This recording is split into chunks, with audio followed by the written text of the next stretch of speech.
సుందరాయ శుభాంగాయ మంగళాయ మహోజసే సింహశైల నివాసాయ శ్రీ నృసింహాయ మంగళం.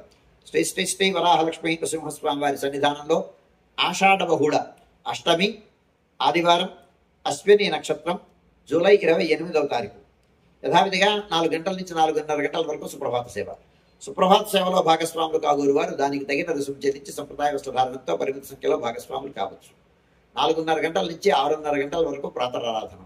ప్రాతరారాధనలో భాగస్వాములు కాగోరు వారు దానికి తగిన రుసుము చెల్లించి సంప్రదాయ వస్త్రధారణంతో పరిమిత సంఖ్యలో భాగస్వాములు కావచ్చు. ప్రాతరారాధనలో భాగంగా నిత్యవేద పారాయణం, ఉపనిషత్ పారాయణం, దివ్య ప్రబంధ సేవాకాలం, అనంతరం ధూపసేవా సమయంలో చతుర్వేద పారాయణం, శ్రీరామాయణం, భారతం, భాగవతం, విష్ణు పురాణం, క్షేత్రమహాత్మ్యం, వరాహపురాణం, శ్రీభాష్యం, భగవద్ విషయం మొదలైన గ్రంథాలన్నీ పారాయణం చేయడానికి ఉపక్రమిస్తారు. అనంతరం బాలభోగ నివేదనం అయిన తర్వాత నిత్యహోమం, పరిహరణం అయిన తర్వాత మంగళాశాసనం, చాతుర్గోష్ఠి, తీర్థం నియోగం అయిన తర్వాత చుట్టు సన్నిధుల్లో మంగళాశాసనం పూర్తి చేసుకున్న తర్వాత సుమారు 6:30 గంటల నుంచి సర్వదర్శనం ఆరంభమవుతుంది. 7:30 గంటలకు ఆదివార ప్రయుక్తంగా అష్టోత్తర శత స్వర్ణ పుష్పార్చన, 8:30 గంటలకు ఆర్జిత గరుడ సేవ, 9:30 గంటలకు ఆర్జిత నిత్య కళ్యాణం ఆరంభమవుతాయి.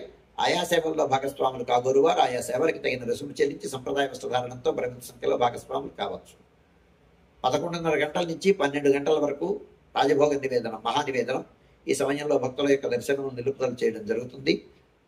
12 గంటల నుంచి మధ్యాహ్నం 2:30 గంటల వరకు సర్వదర్శనం, మధ్యాహ్నం 2:30 గంటల నుంచి 3 గంటల వరకు మధ్యాహ్నం విరామం. ఈ సమయంలో భక్తుల యొక్క దర్శనం నిలుపుదల చేయడం జరుగుతుంది.